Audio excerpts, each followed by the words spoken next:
L'esprit terne, l'esprit obstrué, ne peut en aucun cas comprendre ce qu'est la réalité. Nous devons complètement et totalement exempts de pensée. Nous avons besoin d'un esprit indéfini et très lucide, d'un esprit non qualifié qui ne suit aucune directive ou objectif. Vous demanderez, est-il possible d'atteindre cet état mental où il n'y a pas d'expérience? L'expérimentation implique une entité que vous expérimentez. Par conséquent, la dualité, l'expérimentateur est la chose expérimentée, l'observateur est la chose observée. Presque nous souhaitons tous une certaine expérience profonde, merveilleuse et mystique. Nos expériences quotidiennes sont si triviales et superficielles, que nous voulons quelque chose d'électrification. Dans cette idée extravagante d'avoir une expérience merveilleuse, la dualité représentée par l'expérimentateur et l'expérience. Tant que cette dualité existe, il y aura une déformation. Parce que l'expérimentateur est le passé, avec toutes les connaissances et des souvenirs s'y accumulent. Insatisfait des expériences actuelles, il veut une expérience beaucoup plus grande. Le projette comme une idée et essaie d'atteindre cette projection. Encore une fois, la dualité et la déformation. La vérité n'est pas quelque chose que vous pouvez essayer. La vérité ne peut pas être recherchée et trouvée. Elle est à court de temps, et la pensée qui est temps, aucune possibilité ne doit rechercher et la prendre. Par conséquent, il est nécessaire de comprendre profondément cette question du désir d'expérience. Veuillez voir à quel point cela est important. Toute forme d'effort, désir, recherche de vérité, demande, expérience, est l'observateur qu'ils veulent quelque chose de transcendantal et s'efforce de réaliser. Votre esprit n'est donc pas lucide et corrompu et non mécanique. Lorsque l'esprit cherche une expérience aussi merveilleuse, cela signifie que le soi le cherche. Le moi qui est le passé, avec toutes ses frustrations, afflictions et espoirs, observez par vous-même comme le cerveau fonctionne. C'est le dépôt de la mémoire du passé. Cette mémoire réagit toujours, apprécie et n'aime pas, justifie, condamne et ainsi de suite. Pour réagir en fonction de son conditionnement, selon la culture, la religion, l'éducation qui y est stockée. Ce dépôt à partir de laquelle la pensée provient de guider la plupart de nos vies. Il conduit et façonne nos vies à chaque minute de la journée, consciemment ou inconsciemment. Il génère de la pensée, générant le soi, qui est l'essence même de la pensée et des mots. Ce cerveau peut, avec son contenu, le vieil homme, devenir complètement silencieux, ne se réveillant que lorsque nécessaire fonctionne, parler, agir, mais la plupart du temps complètement stéréo. La méditation est de savoir si le cerveau, avec toutes ses expériences, peut devenir absolument silencieux. Pas contraint à cela, car pour le moment nous le forçons, la dualité revient. L'entité qui dit « Oh, j'aimerais avoir des expériences merveilleuses, et donc j'ai pour forcer mon cerveau à se taire », il ne l'obtiendra jamais.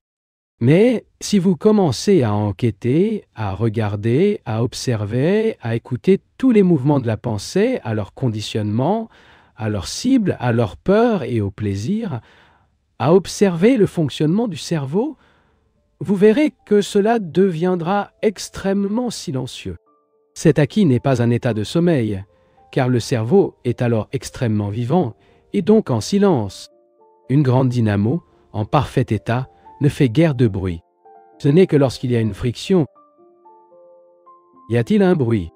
Il est nécessaire de savoir si notre corps est capable de s'asseoir ou de se coucher en amance complète, sans aucun mouvement, sans être forcé. Le corps et le cerveau, comme ils sont psychosomatiquement liés, peuvent-ils devenir silencieux?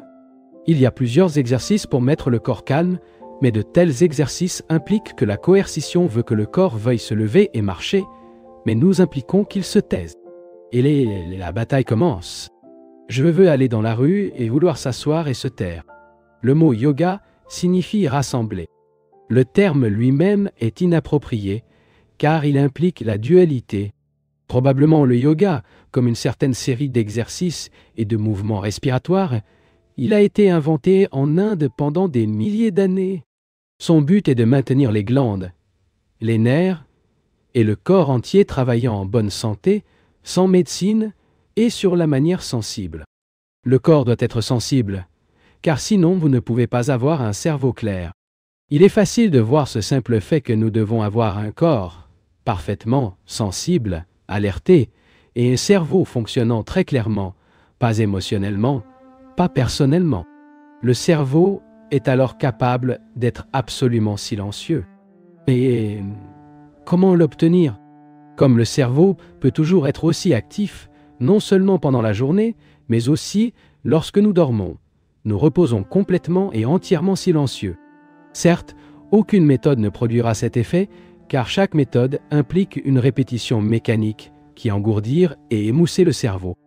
Et dans cet état de morosité, il pense qu'il a des expériences merveilleuses. Comment le cerveau peut-il toujours être la monologue, ou parler, juger, toujours évaluer, apprécier et ne pas aimer? Varier constamment, tout viser. Vous voyez à quel point il est important d'avoir le cerveau complètement silencieux? Parce qu'à tout moment où le cerveau agit, son action est la réaction du passé, traduite en pensée. Ce n'est que lorsqu'il est totalement calme qu'il est capable d'observer un nuage, un arbre, le courant d'une rivière. Vous pouvez voir à quel point la lumière est belle et qui brille dans ces montagnes, et encore pour que le cerveau soit complètement silencieux. Vous avez peut-être déjà observé cela, non? Comment cela se passe-t-il? L'esprit, en présence de quelque chose d'extraordinaire, comme un mécanisme extrêmement compliqué, un merveilleux ordinateur ou un splendide coucher de soleil, est parfaitement silencieux, même par une deuxième fraction. Vous savez, quand un enfant donne un jouet, comment le jouet l'absorbe-t-il? Comment l'enfant est-il intéressé par elle? De même, la majesté des montagnes, la beauté d'un arbre, le ruisseau des eaux, absorbent l'esprit et la mettent silencieuse. Mais dans ces cas, le cerveau est silencieux pour quelque chose. Le cerveau peut-il s'immobiliser sans interférence d'un facteur externe? Ne découvrant aucun moyen de le réchauffer, certaines personnes attendent la grâce de Dieu, prient, ont la foi, d'absorber en Jésus, ou en cela, ou dans cela, et dans cet autre. Il est assez évident que cette absorption dans une chose externe ne peut être vue que dans un esprit terne et engourdi. Le cerveau est en activité continue de l'éveil à s'endormir. Et même alors, l'activité du cerveau continue. Cette activité sous forme de rêve est le même mouvement de la journée. C'est poursuivi pendant le sommeil. Le cerveau n'a jamais de temps de repos. Jamais dit, prêt, je me suis retrouvé. Il faut aux heures de sommeil les problèmes qu'il a accumulés pendant la journée, et lors de l'éveil, les mêmes problèmes restent ininterrompus, un cercle vicieux. Le cerveau, afin qu'il puisse être silencieux, ne doit avoir aucun rêve. Quand le cerveau est silencieux pendant le sommeil, une capacité entièrement nouvelle est introduite dans l'esprit. Comment le cerveau peut-il toujours aussi intense et ardemment actif?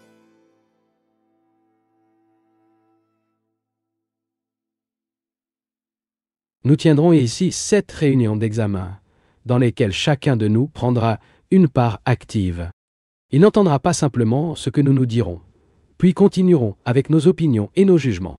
Mais en examinant et en considérant les différentes questions ensemble, nous commencerons à découvrir par nous-mêmes comment nous pensons, à quel point de vue nous considérons la vie et comment les formules et les conclusions régissent et contrôlent notre esprit. Au cours de ces 7 réunions, nous pouvons examiner divers problèmes, en prenant une certaine question chaque matin pour considérer aussi complètement que possible, afin que nous le comprenions tous parfaitement. Non seulement au niveau verbal ou intellectuel, car cela ne comprend certainement pas. Et nous pouvons le laisser derrière là. Alors, à quoi allons-nous gérer ce matin? Question. Pouvons-nous considérer les racines et les origines de la pensée? Question. 2. Pouvons-nous examiner la différence entre le cerveau et l'esprit? Faisons-nous le bon usage de nos collèges et capacités personnelles? Question. 5. Pouvez-vous dire quelque chose sur la relation entre les gens? Question. 6. Pouvons-nous considérer la question de se débarrasser de notre conditionnement? Question. 7. Qu'est-ce que l'éclairage? Question. 8. Pourquoi est-il si difficile de réaliser un état de bonheur basé sur la vérité et la beauté? Krishnamurti, réunissons-nous en une seule question. Si nous examinions la question de la connaissance de soi, ne pensez-vous pas qu'ils seraient tous répondus? Des questions comme « Qu'est-ce que la méditation? Un système? Quelle est la différence entre l'esprit et le cerveau? Pourquoi est-il si difficile de réaliser ou de comprendre ce qu'est l'éclairage? Pourquoi la plupart d'entre nous doivent-ils se battre de plusieurs manières? Pouvons-nous considérer la question de la connaissance de soi qui englobe toutes ces questions? Y a-t-il une méthode ou un système pour se connaître? Il y a un moyen de découvrir, pour nous-mêmes, le répondre à toutes les questions que nous formulons ce matin sans empêcher personne? La seule façon est de savoir par nous-mêmes le mécanisme de pensée. Comment fonctionne le cerveau? Comment l'esprit est tout livré au conditionnement? Combien est attaché à différentes choses? Et combien vous voulez vous libérer? Il y a une lutte constante en nous, et aussi à l'extérieur. Ainsi, pour répondre à toutes les questions que nous posons et à tous les problèmes existants, je ne pense pas que nous sommes importants pour nous comprendre. Prenons cette question. Tout d'abord, comment puis-je me voir? Je me regarde selon ce que les autorités, les experts ont dit, les psychologues, des choses qui ont évidemment conditionné mon esprit. Je n'aime peut-être pas Freud, Jung, Adler et les psychologues et analystes les plus modernes. Mais comme leur collection a pénétré mon esprit, je me regarde avec leurs yeux. Je peux regarder objectivement. Sans pas de réaction émotionnelle, voyez simplement ce que je suis. Et pour voir ce dont j'ai besoin pour l'analyse. Toutes ces questions sont implicites lorsque je dis que j'ai besoin de me connaître. Sans cette connaissance de soi, je n'ai aucune base pour l'action. Si je ne me connais pas et que je suis confus, toute action que j'entreprendrai nécessairement le plus confusion. J'ai donc besoin de me connaître. J'ai besoin d'étudier profondément la structure de ma nature. Renvoyer le cadre de mes activités, les normes sur lesquelles je travaille, les lignes que je suis, les directives que j'ai établies pour moi-même ou la société m'ont établi.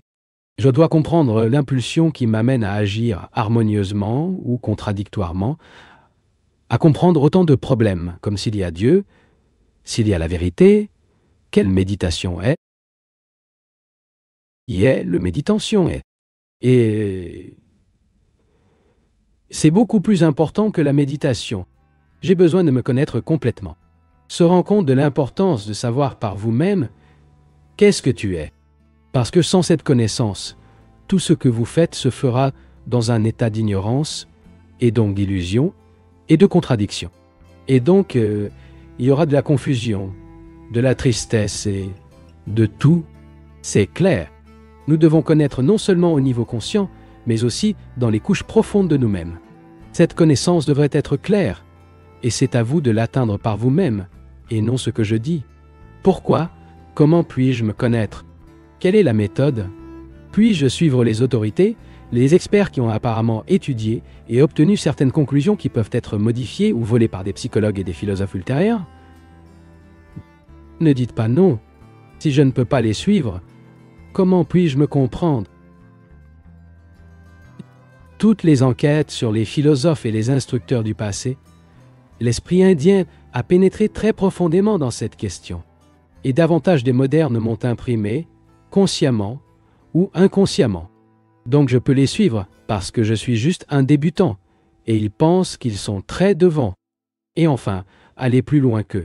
Ou est-il préférable de ne suivre personne, mais de me regarder? Si je peux me considérer comme ce que c'est, alors je me regarde à la suite de tous les philosophes, instructeurs et sauveurs. Je n'ai donc pas besoin de suivre personne. C'est clair. Vous voyez, s'il vous plaît, et ne le laissez pas plus tard. Mon esprit est le résultat de tout ce qu'ils ont dit. Ces choses n'étaient pas simplement acceptées par nous. Ils nous ont envahis comme un lieu, non seulement du présent, mais aussi du passé à travers une multitude d'instructeurs. Je suis le résultat de tout cela. Donc, ce que vous pouvez faire, c'est juste me regarder, lire le livre que je suis moi-même. Comment le lire? Comment puis-je l'observer si clairement que rien ne peut m'empêcher de voir? Je peux regarder avec des lunettes colorées, avoir certains préjugés, certaines conclusions qui m'empêcheront de me regarder et de voir tout ce qui peut révéler. Alors que dois-je faire? Depuis que je suis conditionné, je ne peux pas regarder en toute liberté. Par conséquent, je dois prendre conscience de mon conditionnement. Je suis donc amené à demander ce que c'est que de savoir. Mais continuons. Je ne peux pas regarder en pleine liberté parce que mon esprit n'est pas gratuit. J'ai des dizaines d'opinions et de conclusions, et un nombre infini d'expériences. J'ai reçu une certaine éducation qui fait partie de mon conditionnement. Par conséquent, il est nécessaire de prendre conscience de ces conditions qui font partie de moi-même. Ainsi, tout d'abord, j'ai besoin de comprendre ce que signifie être conscient. Qu'est-ce que cela signifie pour vous, d'être conscient? Pendant des jours, ce conférencier a dit « Veuillez ne pas prendre de notes ». Tu l'as entendu et plusieurs.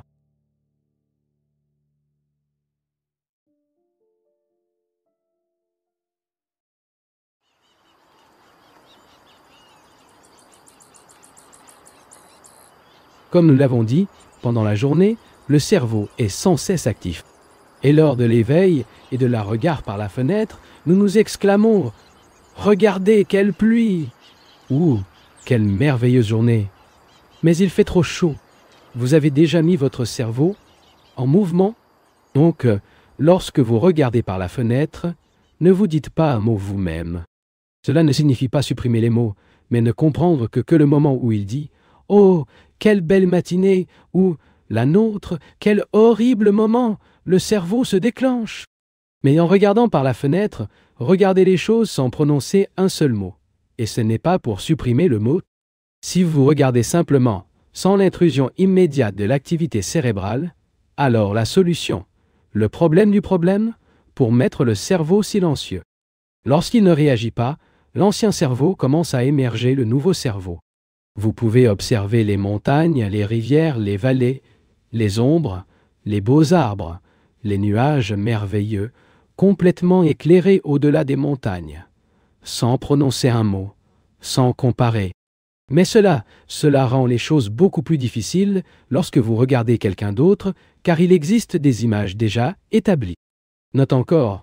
Ainsi, observant avec une perception claire, vous verrez que l'action assume une vitalité extraordinaire. Il s'agit d'une action complète qui n'est jamais prise à la minute suivante. Est-ce que tu comprends? Nous avons tous des problèmes profonds ou superficiels. L'insomnie se bat avec la femme, des problèmes que nous prenons de jour en jour. Les rêves sont la répétition de ces mêmes problèmes, la répétition sans fin de la peur et du plaisir. Cela engourdit certainement l'esprit et émousse le cerveau. Et est-il possible de mettre fin à chaque problème lors de la possibilité? Ne le prenez pas. Prenons un problème. Quelqu'un m'insulte, m'appelle idiot. Instantanément, le vieux cerveau réagit en disant « Hé, idiot, c'est toi !» Si avant que le cerveau ne réagisse, je suis parfaitement conscient de ce qui a été dit, une chose désagréable, j'ouvre une pause, afin que le cerveau ne puisse pas bientôt précipiter dans l'arrêt. Donc, si pendant la journée, il observe ces actes du mouvement de la pensée, il se rendra compte qu'il crée des problèmes, et que les problèmes sont des choses incomplètes, et doivent donc être empruntés. Mais si vous observez avec le cerveau vraiment silencieux, vous verrez que l'action est complète et instantanée. Il n'a pas fait le problème. Il ne prend pas l'insulte, le compliment. Il est fini. Et puis, pendant le sommeil, le cerveau ne prendra plus les anciennes activités de la journée. Ce sera un repos complet. Et étant le cerveau silencieux pendant le sommeil, il y a un rajeunissement de toute sa structure. L'innocence émerge. L'esprit innocent est capable de voir le vrai, pas la mentalité compliquée du philosophe ou du prêtre. L'esprit innocent englobe celui que le corps, le cœur, le cerveau et l'esprit lui-même sont contenus. L'esprit innocent, jamais frappé par la pensée, peut voir le vrai réel. C'est la méditation. Pour réaliser cette merveilleuse beauté de la vérité et de son extase, il est nécessaire de lancer la base adéquate. Cette base est la compréhension de la pensée, qui génère la peur et nourrit le plaisir. C'est la compréhension de l'ordre et donc de la vertu. Il est donc exempt de tous les conflits, de toute l'agressivité, de la brutalité et de la violence. Lancez cette base de liberté, une sensibilité se produit qui est l'aboutissement de l'intelligence. Et la vie de l'homme devient, à tous égards, entièrement différente. Question. Je trouve très important de vous comprendre pour comprendre ce que vous dites. Cela m'a surpris ce que j'ai dit sur le yoga, car je sais que cela le pratique régulièrement 2 heures par jour. Cela me semble une forme de discipline très distincte. Cependant, plus important que cela est la question de l'innocence. Je m'intéresse à l'innocence de votre esprit. Réponse. Avant de pouvoir voir l'innocence de l'esprit, le vôtre ou le mien, cela doit être innocent. Je n'utilise pas de subterfuge. Pour voir l'innocence de l'esprit, vous devez être libre, pas avoir peur et avoir une certaine capacité qui vient lorsque le cerveau fonctionne sans aucun effort. Ne pratique pas le yoga quotidiennement pendant 2 heures, n'est-ce pas une forme de discipline? Maintenant, le corps nous dit, quand il est fatigué, nous disant « Hey, pas aujourd'hui ». Lorsque nous abusons du corps, le forçant à tout point de vue, gâchant son intelligence, prenant des aliments inappropriés, fumant, buvant et bien d'autres choses, le corps devient insensible. Et cette pensée dit « Il est nécessaire de le forcer ». Cela oblige et forcer le corps devient discipline. Mais si vous voulez pratiquer ces choses régulièrement, sans aucun effort, cette régularité dépendra de la sensibilité de votre corps. Nous les pratiquons un jour, et si le lendemain, le corps est fatigué, nous disons « Ok, très bien, pas aujourd'hui ». Aucune régularité mécanique n'est requise. Tout cela nécessite une certaine intelligence, non seulement de l'esprit, mais aussi du corps. Et cette intelligence vous dit ce qu'elle doit et ce que vous ne devriez pas faire. Question. Nous pouvons souhaiter un esprit calme, mais parfois, nous devons prendre des décisions. Cela peut causer des difficultés et créer problème. Réponse. Si l'esprit est incapable de décider clairement, des problèmes surviennent. La décision elle-même est un problème. Décider signifie prendre une décision entre cela et cela. Cela implique le choix. Si il y a le choix, il y a des conflits et cela a des problèmes. Mais quand vous voyez les choses très clairement, il n'y a pas le choix d'aucune sorte. Et donc, il n'y a pas de décision. Vous connaissez très bien le chemin qui va à l'endroit où vous vivez. Suivez ce chemin qui est parfaitement clair. Il l'a parcouru des centaines de fois et il n'y a donc pas de choix de nature, bien qu'il puisse découvrir un raccourci et le prendre la prochaine fois. C'est une chose mécanique et il n'y a pas de problème. Le cerveau veut que la même chose se reproduise afin qu'il puisse fonctionner automatiquement, mécaniquement, de sorte qu'aucun problème ne survient. Le cerveau exige de lui-même qu'il fonctionne mécaniquement. Alors il dit « Je me disciplinerai pour fonctionner mécaniquement. J'ai besoin d'une croyance, d'un but, d'une directive pour déterminer la voie à suivre. Et cela fonctionne sur ce canal. Que se passe-t-il alors? La vie ne le permettra pas, car chaque fois que les choses se produisent toutes sortes, par conséquent, la pensée résiste. Soulevez un mur de croyance, et cette résistance elle-même crée des problèmes. Lorsque vous devez décider entre cela et cela, cela signifie qu'il y a de la confusion. Dois-je ou devrais-je faire cela? Je me pose juste une telle question, quand je ne vois pas clairement ce que je dois faire. Nous avons choisi à cause de notre confusion et non en cas de clarté. Si elle a une clarté, son action est terminée. Interrogando. Mais il ne peut pas toujours être complet. Krishnamurti. Pourquoi? Interrogando. C'est souvent un choix complexe, et le temps est nécessaire pour le considérer. Krishnamurti. Oui, monsieur. Vous avez besoin de temps, de patience, pour le considérer. Vous devez comparer. Mais comparer quoi? Comparer deux chiffons, bleu et blanc? Question vous-même si vous aimez ceci ou cette couleur, si vous devez gravir cette colline ou cette autre colline. Décidez. Je préfère gravir cette colline aujourd'hui, et demain je grimperai à cette autre. Le problème se présente lorsqu'il s'agit de la psyché. Que faire en vous? Voyez d'abord qu'est-ce qui implique la décision. décider de faire ceci ou cela. Sur quoi est basée cette décision? Dans le choix, c'est évident. Dois-je faire cela ou devrais-je faire ça? Je me rends compte que lorsqu'il y a le choix, il y a de la confusion. Je vois donc la vérité, le fait, ce que c'est. Et le fait est le suivant. Là où il y a le choix, il y a inévitablement la confusion. Pourquoi? Pourquoi suis-je confus? Parce que je ne sais pas ou parce que je préfère, au lieu de quelque chose ou d'un autre plus agréable, cela donne de meilleurs résultats, plus de chance, etc. Je choisis donc cette chose, mais adoptant en elle, rencontrer également la frustration, la douleur. Je me vois comme ça à nouveau pris dans le même réseau entre la peur et le plaisir. Et puis je demande, puis-je agir sans choix? Cela signifie que je dois prendre conscience de la confusion et de toutes les implications de la décision, car il y a de la dualité, celle qui décide et la chose à décider. Par conséquent, vient le conflit et la perpétuation de la confusion.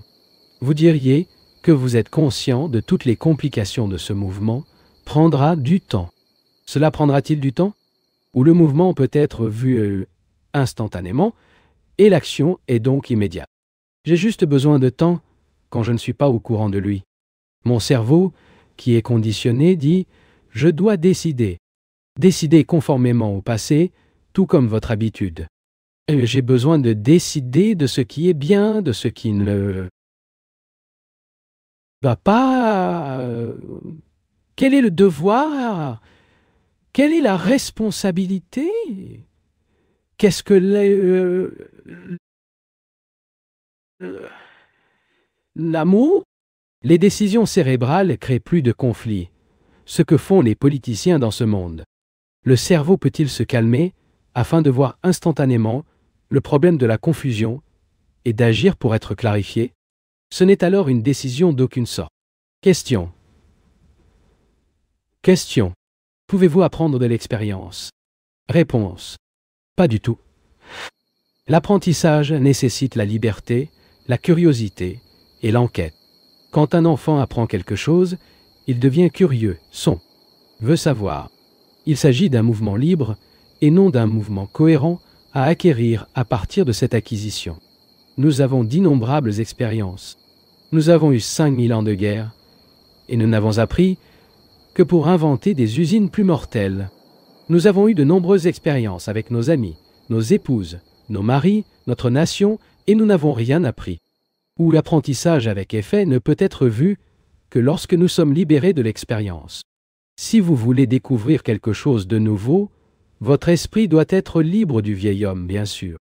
Ainsi, la méditation est de vider l'esprit de l'inconnu sous le nom d'expérience, car la vérité n'est pas quelque chose que nous inventons, mais une chose totalement nouvelle, quel que soit le passé. Le connu, le nouveau n'est pas l'opposé du vieil homme. La vérité est une chose incroyablement nouvelle, et l'esprit qui s'approche d'elle avec l'expérience ne peut pas le voir,